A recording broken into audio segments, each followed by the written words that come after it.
నమస్తే, welcome to ప్రజా TV news with అఖిల. బులెటిన్ల ముందుగా హెడ్లైన్స్.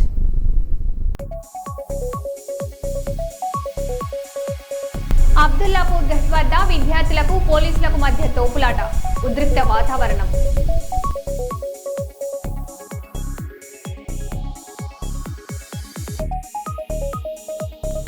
కర్నూలులో హైకోర్టు బెంచ్ ఏర్పాటు చేయాలని న్యాయవాదులు ఆందోళన.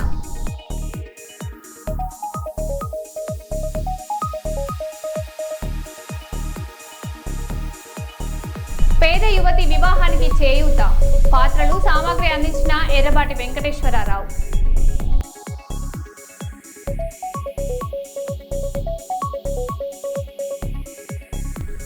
కర్నూలు జిల్లా రెవెన్యూ అసోసియేషన్ నూతన అధ్యక్షుడిగా గిరికుమార్ రెడ్డి ఎన్నిక.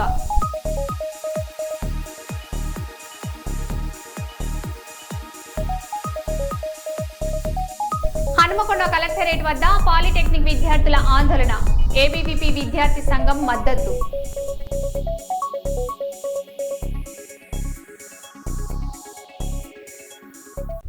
ఇక వివరాల్లోకి వెళ్తే, పెద్దపల్లి జిల్లా గోదావరిఖనిలో శ్రీ రేణుకా ఎల్లమ్మ తల్లి ఆలయ ఆవరణంలో గౌడ సంఘం ఆధ్వర్యంలో సామూహిక వరలక్ష్మి వ్రతాలు ఘనంగా నిర్వహించారు. శ్రావణ మాసం 2వ శుక్రవారం సందర్భంగా మహిళలు భక్తి శ్రద్ధలతో వ్రతాన్ని ఆచరించి కుటుంబ సుఖ సంతోషాలు సౌభాగ్యం కోసం అమ్మవారిని ప్రార్థించారు. ఆలయ ప్రధాన అర్చకులు వరలక్ష్మి వ్రతం విశిష్టతను వివరించారు. ఈ కార్యక్రమంలో గౌడ సంఘం నాయకులు, మహిళలు పెద్ద సంఖ్యలో పాల్గొన్నారు.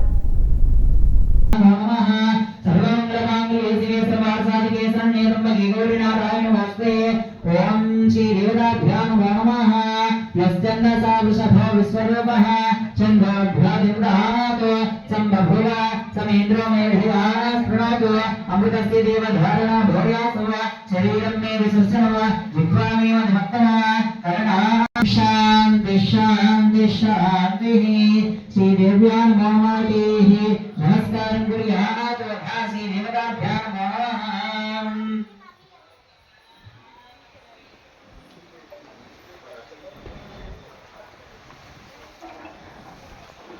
जातवेदसे सुनवामो सोमराते जातवेद चंदन नामस्य सात्वस्य नील करके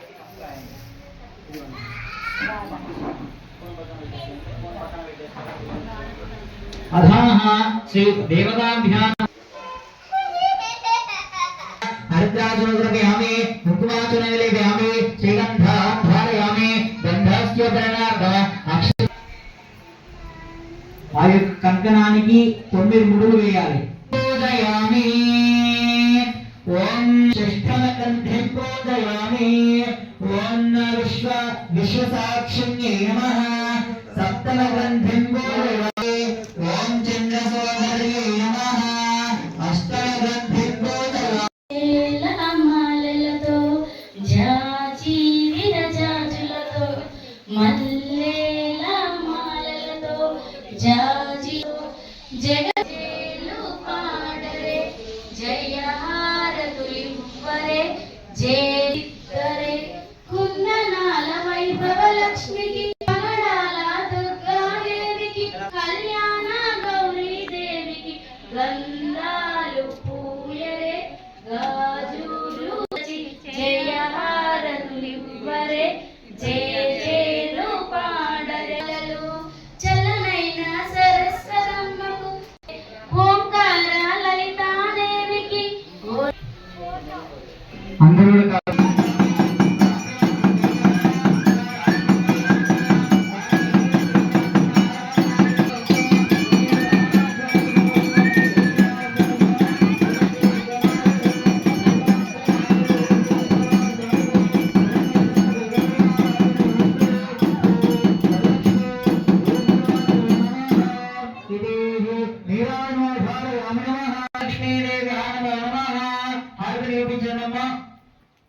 అమ్మవారి హారతి చూపించండి.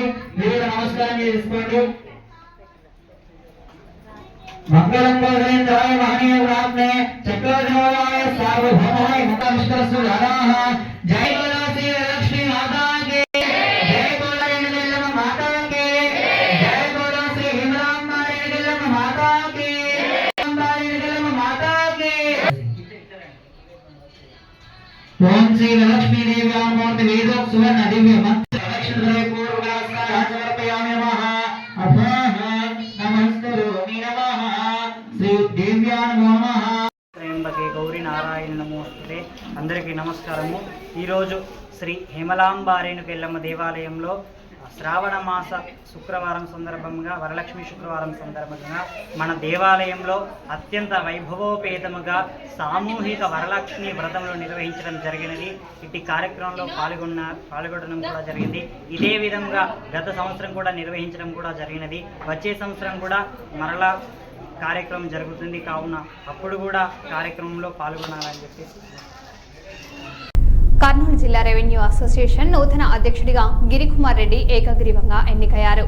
కలెక్టర్ కార్యాలయంలో నిర్వహించిన ఎన్నికల్లో గిరికుమార్ రెడ్డి ప్యానెల్ ఏకగ్రీవంగా ఎన్నికైనట్లు అధికారులు ప్రకటించారు. ప్రధాన కార్యదర్శిగా వెంకటరాజు, మరో 18 మంది కార్యవర్గ సభ్యులుగా ఎన్నికయ్యారు. అనంతరం గిరికుమార్ రెడ్డి మాట్లాడుతూ ఉద్యోగుల సమస్యల పరిష్కారానికి అందరి సహకారంతో కృషి చేస్తానని తెలిపారు. లక్ష్మీనాథన్న మీరు ఎవరైనా పిలిచి గార్లాండ్ వేసిన బాధ్యత మీరు తీసుకోవాల్సిందిగా కోరుతా ఉన్నాం. వైస్ ప్రెసిడెంట్ 3 గా ఏదైతే ఇప్పుడు వైస్ ప్రెసిడెంట్ 2 కి తెలియజేస్తా ఉన్నారు. వైస్ ప్రెసిడెంట్ 3 డి నిజాముద్దీన్ గారు డిప్యూటీ తహసీల్దార్ ఆఫీసర్గా కాబట్టి thank you sir, thank you Lakshminath sir. అదేవిధంగా వైస్ ప్రెసిడెంట్ డిప్యూటీ తహసీల్దార్ తహసీల్దార్ మన ఫుడ్ ఇన్స్పెక్టర్ గారు సెక్రటరీగా శ్రీ జగదీశ్వరరావు గారు. మన మిగిలిన మహిళా సభ్యులు ఎవరైనా కానీ లేదంటే నాగమణి మేడం గారు చేస్తా. ఓకే, సునీల్ కుమార్ గారికి రజనీ అన్న ఉంటే కార్లాగా వేయండి. రజనీ అన్న ఉన్నారా? రజనీ అన్న కార్లాగా గారు ఎంఆర్ఐ ఆఫీసర్ని వారికి కర్నూలు జిల్లా రెవెన్యూ అసోసియేషన్ జిల్లా ఎన్నికలు నిర్వహించడం జరిగింది. జిల్లా ఎన్నికల అధికారిగా అనంతపురం జిల్లా ప్రెసిడెంట్ ఆర్ఎన్ దివాకర్ గారు, అలాగే అసిస్టెంట్ ఎలక్షన్ ఆఫీసర్గా సోమశేఖర్ గారు ఇక్కడికి రావడం జరిగింది. జిల్లా ఎన్నికల అధికారి మార్నింగ్ నుంచి అందరూ అన్ని డివిజన్ల సభ్యులతో కోలాహలంగా ఈరోజు నామినేషన్ల ప్రక్రియ అనేది ముగిసింది. రెవెన్యూ కుటుంబం అంతా ఒకటే అనే విధంగా మళ్ళీ అందరూ ఐక్యతని చాటి చెప్పేలా అందరూ కూడా అన్ని డివిజన్ల ప్రతి ఒక్క సభ్యుడు అందరూ కూడా ఏకగ్రీవంగా ఈరోజు ఏపీఆర్ఎస్ఏ జిల్లా ఎన్నికల్లో నాకు సంబంధించినటువంటి గిరికుమార్ రెడ్డి, నా పేరు గిరికుమార్ రెడ్డి, నేను ఎమ్మిగనూరు ఎలక్షన్స్ డిప్యూటీ తహసీల్దార్గా పనిచేస్తున్నాను. అలాగే నా సెక్రటరీగా వెంకటరాజు సివిల్ సప్లైస్ డిపార్ట్మెంట్లో నా డిప్యూటీ తహసీల్దార్గా పనిచేస్తున్నారు. మా కార్యవర్గానికి సంబంధించినటువంటి మిగతా 18 మందిని కూడా ఈరోజు ఏకగ్రీవంగా ఎన్నుకోవడం జరిగింది. ఈ సందర్భంగా ఏకగ్రీవంగా ఎన్నికైన సందర్భంగా నా మీద విశ్వాసం ఉంచి, నా ప్యానెల్ సభ్యుల మీద విశ్వాసం ఉంచి ఈరోజు జిల్లాలోని రెవెన్యూ ఉద్యోగులందరూ ఐకమత్యంగా ఐక్యతను చాటి చెప్పేలా మరి ఎటువంటి ఒడిదుడుకులు లేకుండా ఒక ప్యానెల్ అనేది లేకుండా అందరం కలిసి ఒక బలమైనటువంటి ఒక ప్యానెల్ని ఎన్నుకుందాం అనేటువంటి ఒకటే ఒక ఉద్దేశంతో ఈరోజు అన్ని డివిజన్లు ఆదోని, పత్తికొండ, కర్నూలు, కలెక్టరేట్ 4 డివిజన్ల సభ్యులందరూ ఏకమై ఈరోజు కోలాహలంగా పండుగ వాతావరణంలో ఎలక్షన్ జరుపుకోవడం జరిగింది. ఏకగ్రీవం అయినటువంటి బాడీ సభ్యులు అందరికీ కూడా ఒకటే సూచన అందరూ కూడా మనల్ని ఏదైతే నమ్మకంతో ఎన్నుకున్నారో అందరూ కూడా వారి నమ్మకాన్ని ఒమ్ము చేయకుండా మరింత రెవెన్యూ వ్యవస్థ మీద కానీ రెవెన్యూ అసోసియేషన్ పట్ల కానీ గౌరవాన్ని పెంపొందించేలా మన చర్యలు ఉండాలి అని చెప్పి మరి మమ్మల్ని ఇంత నమ్మకంతో గెలిపించినటువంటి ప్రతి ఒక్క రెవెన్యూ సభ్యుడికి కూడా అహర్నిశలు ఏ సమస్యలు ఏ టైంలో అయినా కూడా వాళ్ళకి ఏ సమస్య వచ్చినా ముందుండి సమస్యల పరిష్కారానికి కృషి చేస్తామని తెలియజేస్తూ అందరికీ మరొకసారి హృదయపూర్వకమైన ధన్యవాదాలు తెలియజేస్తూ మీడియా మిత్రులకు కూడా మా కార్యక్రమాన్ని కవరేజ్ చేసి అందరికీ కూడా జిల్లాలో అందరికీ తెలియజేసేలా మరి దీన్ని షేర్ చేస్తారని కోరుకుంటూ ముగిస్తాం. పెద్దపల్లి జిల్లాలో ఆటో కార్మికుల సమస్యల పరిష్కారం కోసం చెలో కలెక్టరేట్ కార్యక్రమం నిర్వహించారు. గోదావరికని చౌరస్తా నుంచి తెలంగాణ రాష్ట్ర ఆటో యూనియన్ జేఏసీ ఆధ్వర్యంలో ఆటో ర్యాలీ చేపట్టారు. బీఆర్ఎస్ రాష్ట్ర నాయకుడు వ్యాళ్ల హరీష్ రెడ్డి నేతృత్వంలో జరిగిన ఈ ర్యాలీలో ఆటో డ్రైవర్లకు ఇచ్చిన హామీలను ప్రభుత్వం వెంటనే అమలు చేయాలని డిమాండ్ చేశారు. అనంతరం కలెక్టరేట్ కు వినతి పత్రం సమర్పించారు. సంక్షేమ బోర్డులు వెంటనే 2,000 రూపాయలు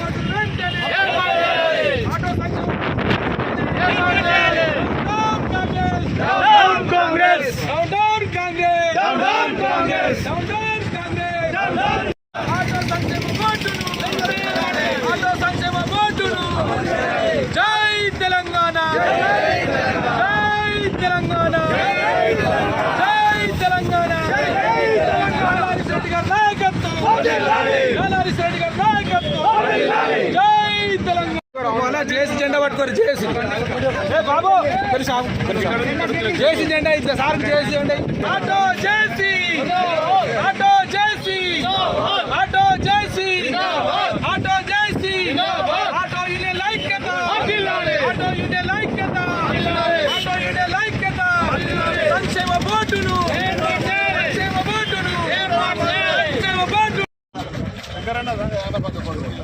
జై తెలంగాణ జై తెలంగాణ జై తెలంగాణ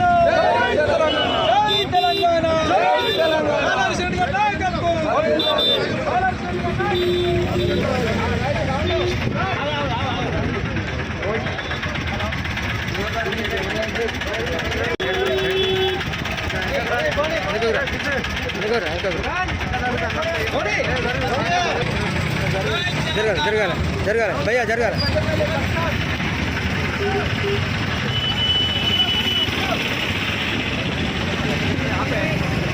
పోవాలి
ఈరోజు కాంగ్రెస్ ప్రభుత్వం అవలంబిస్తున్నటువంటి అరాచక పరిపాలన, దానివల్ల ఇబ్బందులకు గురవుతున్నటువంటి ఆటో అన్నల సాక్షిగా ఈరోజు మేమందరం కూడా పెద్దపల్లి జిల్లాకి చెందినటువంటి జేఏసీ ఆటో యూనియన్ వాళ్ళు ఈరోజు ఇచ్చినటువంటి ఒక బంద్ పిలుపు మేరకు ఈ నెల 24వ తారీఖు నుంచి వెళ్ళి చేపట్టబోయే నిరవధిక బంద్ గురించి ఈరోజు మరి కలెక్టరేట్ దగ్గరికి, పెద్దపల్లి కలెక్టరేట్ దగ్గరికి వెళ్ళి అక్కడ కలెక్టర్ గారికి ఒక వినతి పత్రం ఇద్దామని చెప్పేసి మేమందరము ఒక 60-70 మంది 100 మంది ఆటో డ్రైవర్లు మీ కంచెలు ర్యాలీగా వెళ్తున్నాము. ఈరోజు వాస్తవంగా రేవంత్ రెడ్డి గారు ఏదైనా వర్గానికి తీవ్రమైనటువంటి అన్యాయం చేసిండా అంటే అది కేవలం ఆటో వర్గానికే. ఆటో డ్రైవర్ల కుటుంబాల పొట్ట మీద కొట్టిండు రేవంత్ రెడ్డి. ఆ రోజు ఏమన్నాడు ఎన్నికలకు ముందు, మీకు ఏడాదికి 12,000 రూపాయలు ఇస్తాం, మీకు ఆటో బోర్డు సంక్షేమ బోర్డు సెటప్ చేస్తాం, మీకు అట్లాగే కార్పొరేషన్ పెడతాము, సెపరేట్ ఒక 1000 కోట్ల నిధి పెడతాము అని రకరకాల వాగ్దానాలు ఇచ్చి ఇలా కుచ్చుటోపి పెట్టి వాళ్ళని మోసం చేసిండు. అందుకే ఇలా ఆటో డ్రైవర్లందరూ కూడా రాష్ట్రం మీద బగ్గుమంటుర్రు. రేవంత్ రెడ్డి ప్రభుత్వాన్ని ఖచ్చితంగా రేపటి రోజున కూల్చే విధంగా వీళ్ళందరూ కూడా పోరాటం చేయబోతున్నారు. ఇప్పటికైనా వీళ్ళ ఆటో సమస్యలు ఉన్నటువంటి అన్నిటి కూడా పరిష్కారం చేయాలి. ఎందుకంటే దాదాపు 7.5 లక్షల కుటుంబాలు ఆటో మీద ఆధారపడినటువంటి కుటుంబాలు ఉన్నాయి. వీళ్ళందరికీ తీవ్రమైనటువంటి అన్యాయం చేసి నోట్లో మట్టి కొట్టిన రేవంత్ రెడ్డి, గుర్తుంచుకో, ఇచ్చినటువంటి 12,000 హామీని నెరవేర్చు. నువ్వు ఇయ్యనటువంటి ఏదైతే హామీలు ఇంకా రకరకాల హామీలు ఉన్నాయో అవన్నింటినీ కూడా నెరవేర్చి తీరాల్సిందే. ఎందుకంటే ఇలా మా దగ్గర ఒక 12 పాయింట్ల మేనిఫెస్టో ఉంది. ఆ మేనిఫెస్టోలో ఆటో డ్రైవర్ల కుటుంబాలకు ఏమేమి చేయాలనో మేమందరం కూడా అలా చర్చించుకొని మేనిఫెస్టోలో పెట్టినాం. మా జేఏసీ రాష్ట్ర అధ్యక్షులు రవణ్ ఉన్నారు, వీరు మిగతా విషయాలు కూడా మీకు వివరిస్తారు.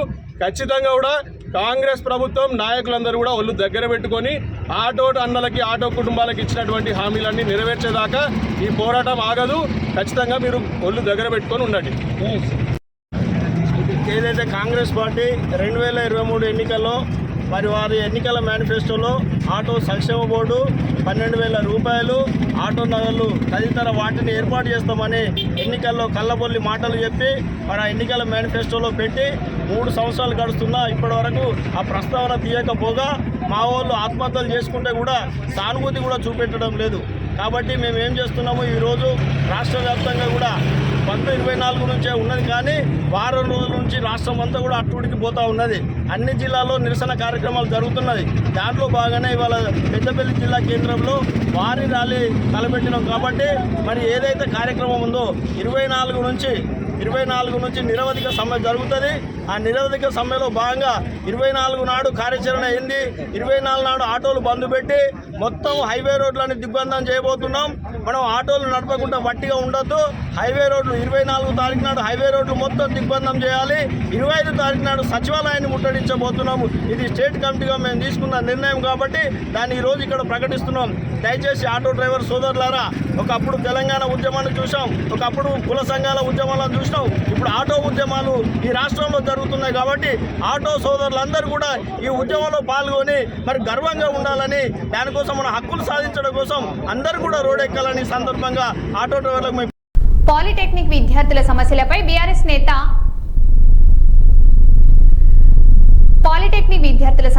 బీఆర్ఎస్ నేత ఆర్ఎస్ ప్రవీణ్ కుమార్ సీఎం రేవంత్ రెడ్డిని ప్రశ్నించారు. నువ్వు కూడా పాలిటెక్నిక్ చేసి బీఏ చేశావు కదా, విద్యార్థులు పాలిటెక్నిక్ తర్వాత బీటెక్ చేస్తే తప్పేంటి అని నిలదీశారు. పాలిటెక్నిక్ విద్యార్థులను బెదిరించడం సరికాదని, వారి సమస్యలను పరిష్కరించేందుకు ప్రభుత్వం నిధులు కేటాయించాలని డిమాండ్ చేశారు. మేధావులకే మేధావైన అపర మేధావి మీరు కేశవరావు అంకుల్ను పెట్టుకున్నారు. ఆ కేశవరావు అంకుల్ నిన్న ఈ పాలిటెక్నిక్ కాలేజ్ విద్యార్థులను పిలిపించి భయపెట్టిస్తాడా? ఒక తాతగా ఉండాల్సిన కేశవరావు గారు ఈ చిన్నారి బిడ్డలను, మనవల్ లాంటి వాళ్ళని, వాళ్ళందరినీ భయపెట్టించి ఇగో నడవదు, మీరందరూ కూడా పోవాలి, మా దగ్గర డబ్బు లేవు, అందుకొరకు మేము తెలంగాణ స్కిల్ యూనివర్సిటీ పెడుతున్నాం, అందులో మీరు పోయి చదవాలని భయపెట్టిస్తున్నారు ఫ్యాకల్టీ మెంబర్లను, విద్యార్థులను. ఇదేనా మీరు చేయాల్సింది కేశవరావు గారు? మీ ముఖ్యమంత్రి గారు ఒక హెలికాప్టర్ ఉండగానే 111 కోట్లతో ఇంకొక హెలికాప్టర్ కొన్నాడు కదా, ఆ హెలికాప్టర్కి పెట్టిన డబ్బులన్నా ఈ పిల్లలకు పెడితే వాళ్ళు బాగుపడతారు కదా. మీరు ఒక్కొక్క పబ్లిక్ మీటింగ్ కేసీఆర్ గారిని, కేటీఆర్ గారిని, హరీష్ రావు గారిని తిట్టడం కోసం, బీఆర్ఎస్ పార్టీని తిట్టడం కోసం, బూతులు మాట్లాడడం కోసం, ఇక్కడ పిల్లలు ఉన్నారు కాబట్టి అవన్నీ నేను మాట్లాడలేను, ఆ బూతులు మాట్లాడడం కోసం ఒక్కొక్క మీటింగ్కు 10 కోట్ల నుంచి 15 కోట్లు పెట్టి గత 6 నెలలుగా మీరు మీటింగులు పెట్టి తిడుతున్నారు కదా. ఆ డబ్బులన్నీ ఈ రామంతపూర్ పాలిటెక్నిక్ కానీ, లేకపోతే మరి ఇంకో మాసప్ ట్యాంక్ పాలిటెక్నిక్ కానీ, లేకపోతే లెదర్ పాలిటెక్నిక్ కానీ, కృష్ణదేవరాయ పాలిటెక్నిక్ కానీ, 58 గవర్నమెంట్ పాలిటెక్నిక్ కానీ, లేకపోతే ఇంకా కొన్ని ప్రైవేటు పాలిటెక్నిక్ కానీ వాళ్ళందరికీ ఇస్తే పిల్లలు బాగుపడతారు కదా ముఖ్యమంత్రి గారు. మీరు ఇప్పుడు మంచిగా హాయిగా లండన్లో ఉన్నారు, దాని తర్వాత అమెరికా పోతారు, ఈ పిల్లలేమో రోడ్ల మీద కన్నీరు మున్నీరుగా వెలిపిస్తున్నారు. అసలు మిన్నసోటాలో జార్జ్ ఫ్లాయిడ్ను ఎట్లయితే గొంతు బిస్కి ఒక పోలీస్ ఆఫీసర్ చంపేసిండో ఆ విధంగా జాటోత్ రాజేష్ అనే పాలిటెక్నిక్ విద్యార్థిని చంపే ప్రయత్నం మీ ఆధీనంలో పనిచేస్తున్న పోలీసులు చేసిండ్రు. వాళ్ళ మీద తప్పనిసరిగా మీరు చర్యలు తీసుకోవాలి. నిజానికి రేవంత్ రెడ్డి గారు ఆయన విద్యా అర్హతలను ఒకసారి జాగ్రత్తగా పరిశీలిస్తే, రేవంత్ రెడ్డి గారు ఆయన విద్యార్థి దశలో పాలిటెక్నిక్ చదివిండు వనపర్తిలో, దాని తర్వాత ఆయన ఏవి కాలేజీలో బిఏ చేసిండు, దాని తర్వాత ఆయన రియల్ ఎస్టేట్ ఏజెంట్గా మారిండు, రియల్ ఎస్టేట్ ఏజెంట్గా మారి ఇప్పుడు రాజకీయాల్లోకి వచ్చిండు, ఇప్పుడు ముఖ్యమంత్రి అయ్యాడు.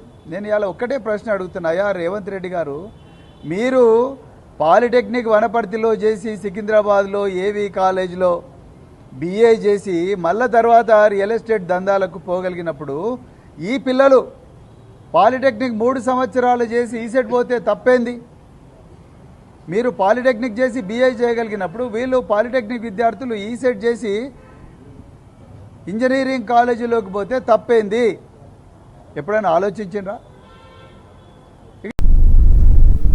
కొండా సుష్మిత వ్యాఖ్యలపై కాంగ్రెస్ మహిళా నాయకురాలు ఇందిరా శోభాన్ తీవ్రంగా స్పందించారు. సుష్మిత వ్యాఖ్యల వల్ల పక్క పార్టీల నేతలు తమను ట్రోల్ చేస్తున్నారని అన్నారు. రేవంత్ రెడ్డి అవినీతిపై ఆధారాలు ఉంటే బయట పెట్టాలని సవాల్ చేశారు.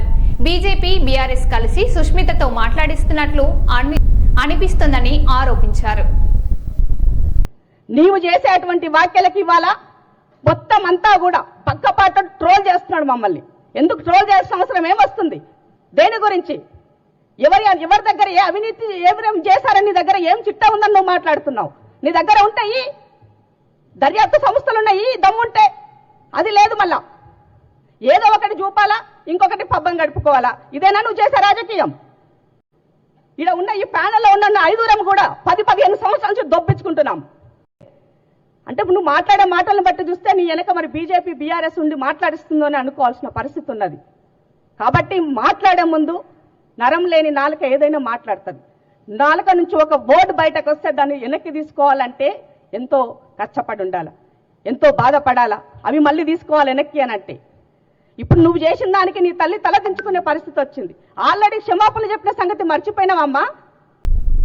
వరంగల్ పశ్చిమ ఎమ్మెల్యే నాయని రాజేందర్ రెడ్డి కాంగ్రెస్ పార్టీలోని అంతర్గత విభేదాలపై సంచలన వ్యాఖ్యలు చేశారు. పార్టీలోనే కొందరు గుంటనక్కలు వెనకాల ఉన్నారని తీవ్రంగా విమర్శించారు. సీఎం రేవంత్ రెడ్డిని ఇబ్బందులకు గురి చేస్తున్న వారు పార్టీ నుంచి వెళ్లిపోవాలని ఘాటు వ్యాఖ్యలు చేశారు. తమను అవమానిస్తే చూస్తూ ఊరుకోబోమని హెచ్చరించారు. నలుగురిని గెలిపించినామంటారు. ఇటు సీఎంఏ ఏకంగా తుపాకి రాముడు కూడా మంచిగా మాట్లాడతారు. కొద్దిగా గొప్ప సీఎంనే మేము చేసినాం, పీసీసీనే మేము చేసినాం. ఏంటి నువ్వు చేసింది? 12 నియోజకవర్గాలలో వరంగల్ జిల్లాలో 11 మెజార్టీ వచ్చింది పార్లమెంట్లో. నీ ఒక్క దగ్గర 9,000 ఎందుకు మైనస్ వచ్చింది? మాకేం తెలియదు, మాకు సంబంధం లేదు అంటారు. పద్ధత వెనుక బ్యానర్ ఉంటుంది, నీ కేక్ కట్ చేస్తుంటారు. నువ్వు జిల్లాలో ఒక్క ఎమ్మెల్యేతో మంచుకున్నావా? నువ్వు పద్ధతి లేకుండా, పాడు లేకుండా, బ్లాక్ మెయిలింగ్ పాలిటిక్స్. ఏ పార్టీకి పోతే నువ్వు ఎన్నదిస్తే మొట్టమొదటి టీడీపీ, తర్వాత కాంగ్రెస్, తర్వాత వైఎస్ఆర్సీపీ, తర్వాత బీఆర్ఎస్, మళ్ళా కాంగ్రెస్. ఎక్కడ ఒక్కరితోటి మంచుకున్నావా నువ్వు?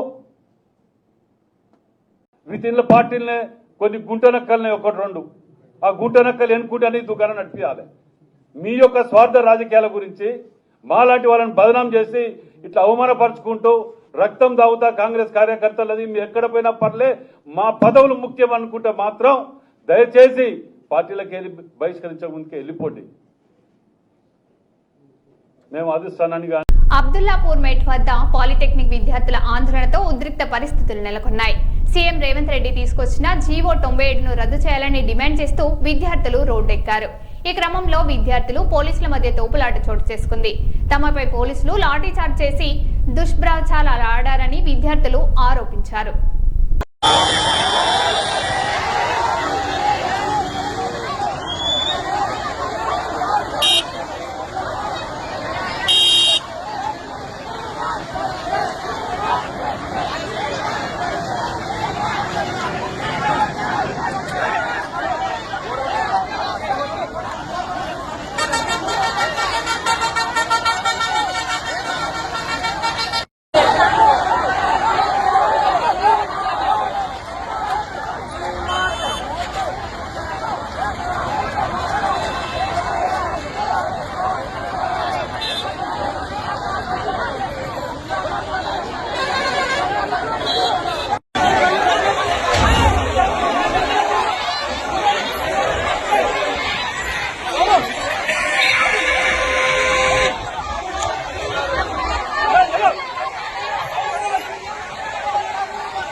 మరో బులెటిన్లో మళ్ళీ కలుద్దాం. Stay tune.